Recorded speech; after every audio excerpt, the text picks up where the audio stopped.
Hello दोस्तों, स्वागत है आप सभी का आपके अपने यूट्यूब चैनल अभय क्लासेस में। दोस्तों आज हम आपको इस वीडियो में समझाने वाले हैं भौतिक विज्ञान क्लास 11th के लिए। ठीक है, तो आप सभी को बता दें जितने भी भाई मेरे साथ जुड़े हुए हैं वो इस वीडियो को लाइक कर दें और चैनल पर नए हो तो चैनल को सब्सक्राइब कर दें। यकीन मानिए आप इस वीडियो में देखने के बाद कक्षा 11th के विद्यार्थी के लिए बता रहा हूँ कि जो उनका फिजिक्स का फर्स्ट चैप्टर है एकदम काफ़ी अच्छे से समझाया गया है, एकदम हैंड रिटेन नोट्स में। यदि आप का फिजिक्स एकदम ही कमज़ोर है, बिल्कुल बेसिक से सीखना चाहते हैं तो आपका इस वीडियो में वेलकम है।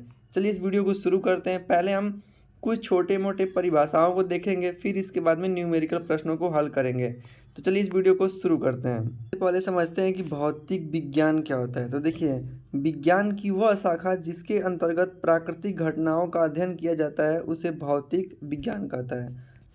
जैसे विज्ञान की कई शाखाएं होती हैं, तो उनमें हम विज्ञान की विज्ञान के अंतर्गत जिस शाखा का अध्ययन करते हैं, तो मतलब उसमें प्राकृतिक घटना होगी। कैसी होगी? प्राकृतिक घटना। तो उसका अध्ययन कर रहे होंगे तो उसे हम भौतिक विज्ञान कहते हैं। ठीक है, आप समझते हैं कि भौतिक राशियाँ क्या होती हैं। जैसे दिया गया है कि भौतिक राशियाँ वे राशियाँ जो प्रत्यक्ष या अप्रत्यक्ष रूप से मापने में प्रयोग की जाती हैं उसे भौतिक राशियाँ कहते हैं। भौतिक राशियाँ दो प्रकार की होती हैं। भौतिक राशियाँ मुख्य रूप से दो प्रकार की होती हैं, लेकिन कक्षा 11 में आपको तीन प्रकार पढ़ना है। कौन कौन सी पढ़ना है? जैसे आप कक्षा 9 या 10th में रहे होंगे तो आपको सिखाया गया कि भौतिक राशियाँ दो होती हैं, लेकिन अब जैसे लेवल लेवल बढ़ता जाएगा और विस्तार से हम इनको पढ़ते जाएंगे। तो दिख दिया है कि भौतिक राशियाँ तीन प्रकार की होती हैं। कौन कौन सी होती हैं?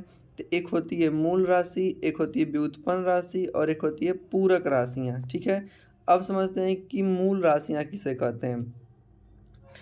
तो मूल राशियाँ तो वे भौतिक राशियाँ जो पूर्णतः स्वतंत्र होती हैं, मतलब वो किसी के सहारा नहीं लेती हैं, वो खुद ब खुद बनी होती हैं, मतलब स्वतंत्र रूप से होती हैं, वे मूल राशियाँ कहलाती हैं।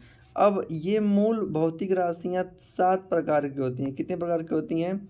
7 प्रकार की भौतिक राशियाँ होती हैं। कौन कौन सी होती हैं? देखिए, लंबाई होती है, द्रव्यमान, समय, ताप, विद्युत ऊर्जा, पदार्थ की मात्रा और ज्योति तीव्रता। इन 7 मूल राशियों से ही पूरे भौतिक विज्ञान को हमको पढ़ना होता है।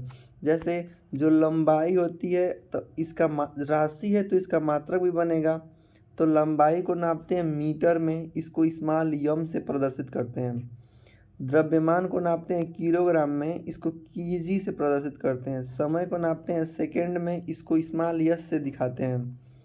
ताप ताप को नापते हैं केल्विन में, इसको के से प्रदर्शित करते हैं। ठीक है, ऐसे ही आगे देखते हैं। विद्युत धारा को नापते हैं हम लोग एम्पियर में, इसको ए से दिखाते हैं। पदार्थ की मात्रा को नापते हैं मोल में, इसको यम से दिखाते हैं। और ज्योति तीव्रता को नापते हैं कैंडला में, इसको सी से प्रदर्शित करते हैं। तो इस प्रकार से आपकी इन 7 भौतिक राशियाँ देख ली हैं। चलिए अब आगे देखते हैं।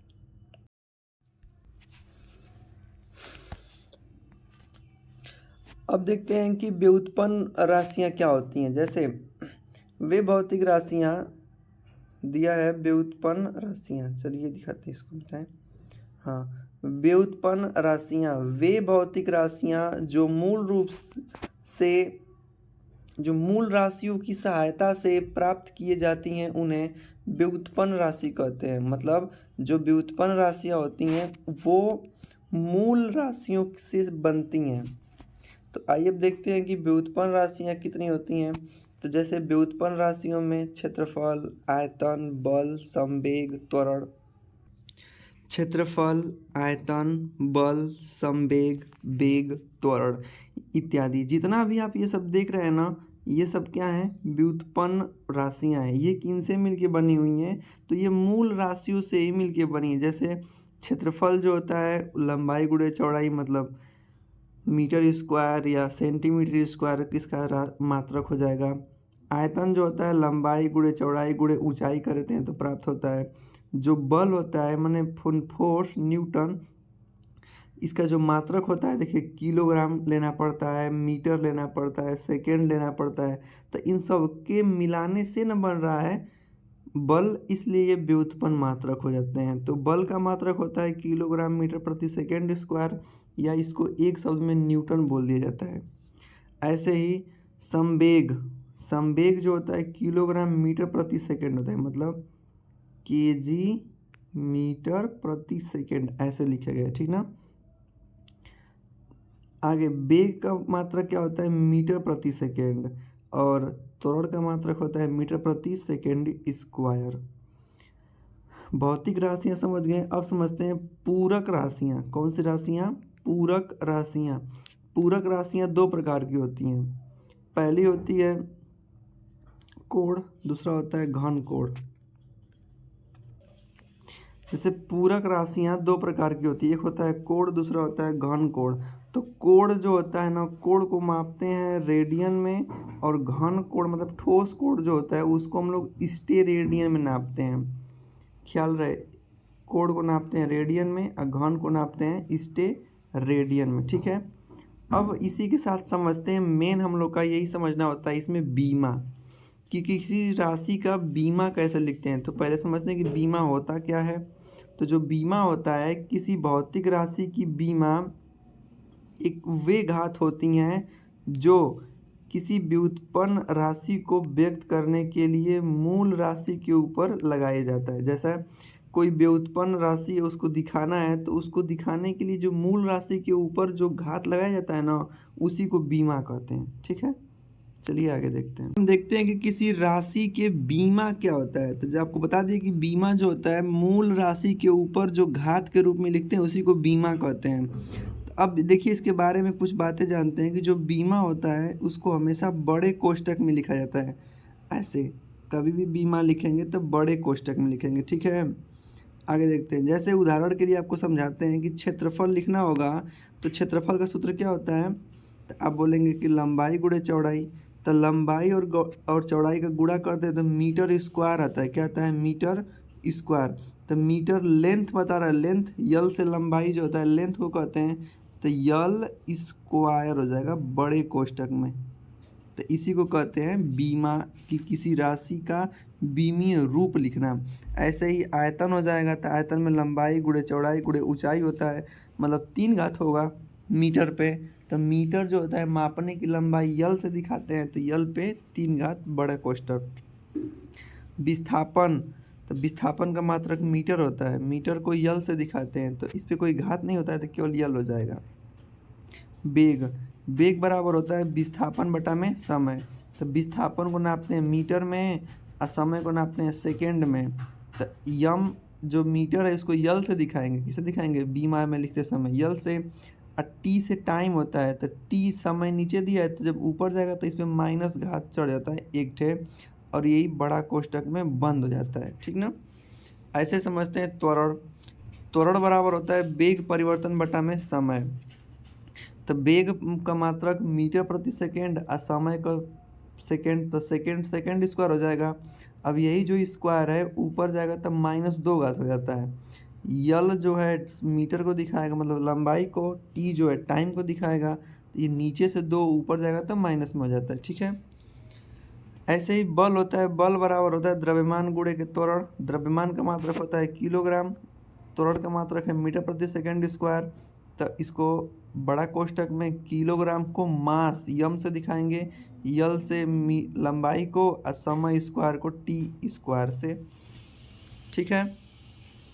कार्य संवेग बराबर द्रव्यमान गुणे के वेग। द्रव्यमान का मात्रक होता है किलोग्राम और वेग का मात्रक होता है मीटर प्रति सेकेंड। तो यम से हो जाएगा और मीटर प्रति सेकेंड को दिखाएंगे यल टी पर -1 घात। कार्य बराबर बल गुणे विस्थापन। तो बल का क्या, बल का यहाँ सब याद करना पड़ेगा कि जो बल होता है, तो बल का लिख दिए, इसमें लंबाई जोड़ देंगे। तो यल पे एक भी घात नहीं है, एगो ये घात, तो दोनों मिला के 2 घात हो जाएगा। तो मीटर, तो यम यल स्क्वायर टी पर -2 घात। संवेग बराबर द्रव्यमान गुणे के वेग। तो यम यल टी पर -1।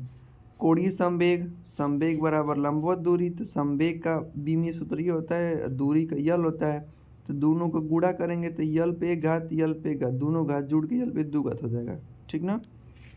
आवेग बराबर होता है आवेग बराबर आई टी, आई से मतलब एम्पियर, ए से दिखाएंगे, टी से टाइम होता है तो ए टी हो जाएगा।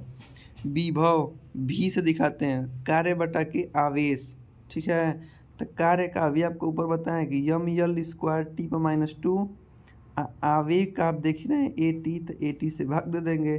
तो कभी भी ना ऐसे नहीं लिखते हैं, मतलब बटा में नहीं होना चाहिए। तो कैसे होना चाहिए, तो मतलब आपको एक बड़े कोष्ठक में कर देना होता है। जैसे मान लीजिए अभी हम लिखे हैं यल बटा टी, तो ई बीमीय रूप नहीं है, हमको बीमीय रूप लिखना पड़ेगा। तो यल टी को ऊपर करना पड़ेगा, तो एक घात रहेगा तो -1 हो जाता है। तो इस प्रकार से लिखना होता है। तो ए और टी नीचे है तो ये ऊपर चला जाएगा, ठीक ना। तो ए पर माइनस हो जाएगा, टी पर -1 है तो ऊपर भी -2 है, तो माइनस माइनस प्लस मतलब -3 हो जाएगा। हम लगातार अपने जितने भी हमारे लिए महत्वपूर्ण सूत्र हैं उनको देख रहे हैं। जैसे दाब बराबर होता है बल बटा क्षेत्रफल, तो ऊपर बल का बीमा लिखेंगे, नीचे क्षेत्रफल का। तो ये स्क्वायर है, यल स्क्वायर, तो ऊपर जाके -यल स्क्वायर हो जाएगा, ठीक है। तो यम यल पे -1, टी पे -2 हो जाएगा। आगे देखते हैं, शक्ति बराबर कार्य बटा समय, तो कार्य का और शक्ति का भाग दे देंगे तो हमारा बीमीय सूत्र निकल जाएगा।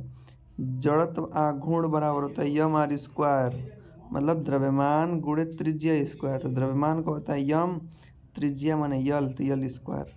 प्रतिबल बराबर होता है बल बटा क्षेत्रफल, बल का बीमीय सूत्र होता है यम यल टी पे -2 और क्षेत्रफल का यल स्क्वायर। तो यल स्क्वायर ऊपर जाएगा तो माइनस हो जाएगा। आगे देखते हैं, घनत्व तो बराबर होता है द्रव्यमान बटा के आयतन, द्रव्यमान का होता है यम, आयतन का होता है यल। तो यल पे 3 घात हो जाएगा, आयतन है तो, और ये यल पर 3 घात ऊपर जाएगा तो यल पे -3 घात हो जाएगा। आगे देखते हैं, गतिज ऊर्जा का सूत्र होता है 1/2 यम भी स्क्वायर। 1/2 का वो बीमा नहीं है तो उसको छोड़ देंगे, यम तो यम हो जाएगा, अभी का यम, अभी का सूत्र होता है यल टी पर -1, इस पे स्क्वायर है तो स्क्वायर लग जाएगा। अभी दो का दोनों में क्या कर देंगे, गुणा कर देंगे, तो बनेगा सूत्र हमारा यम यल स्क्वायर टी पर -2, ठीक है। समझ में आपको आ रहा होगा।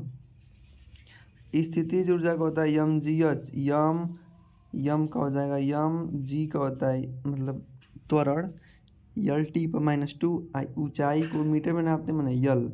अब दोनों को जो घात है उसको जोड़ देंगे तो बनेगा यम यल स्क्वायर टी पर -2। न्यूटन के गुरुत्वाकर्षण का नियम, तो आपको पता है कि जो जी बराबर सूत्र निकालते हैं, तो जो जी बराबर होता है, तो जी बराबर क्या हो जाता है, देखिए जी बराबर एफ आर स्क्वायर बटा में यम 1 यम 2। तो इस सबका बीमीय सूत्र हम लिख दिए हैं। लिखने के बाद अब यम स्क्वायर नीचे बच रहा है तो इसको ऊपर कर देंगे, तो -2 हो जाएगा, तो इसमें से घट जाएगा, तो यम पर -1, यल पर 3 घात, टी पर -2 घात, ठीक है। तो दोस्तों इस प्रकार से आपने जितना भी भौतिक विज्ञान के प्रमुख सूत्र हैं उनकी बीमाओं को आपने एक साथ एक वीडियो में सीखा। अब हम लोग मिलेंगे नेक्स्ट डेज इसी टॉपिक के साथ। अगर वीडियो पसंद आए तो वीडियो को लाइक करेंगे, चैनल को सब्सक्राइब करेंगे। वीडियो देखने के लिए बहुत बहुत धन्यवाद, थैंक यू। और आपको बता दें जो 60 दिन 60 मैराथन का कोर्स है वो आपका आता रहेगा। और साथ ही साथ यदि आपको किस टॉपिक पे, किस विषय पे आपको वीडियो चाहिए, प्लीज़ आप लोग कमेंट बॉक्स में ज़रूर कमेंट कीजिएगा। लाइव क्लास आने पर हमको ये पता चला है कि नहीं 11th का सर फिजिक्स पर है, तो इसलिए मैंने 11th का फिजिक्स पे बनाना वीडियो चालू कर दिया। तो फटाफट अपने दोस्तों में भी शेयर कर दीजिएगा। किस टॉपिक पे आपको वीडियो चाहिए ज़रूर बताइएगा, क्लास 9, 10, 11, 12 के लिए। बहुत बहुत धन्यवाद, थैंक यू।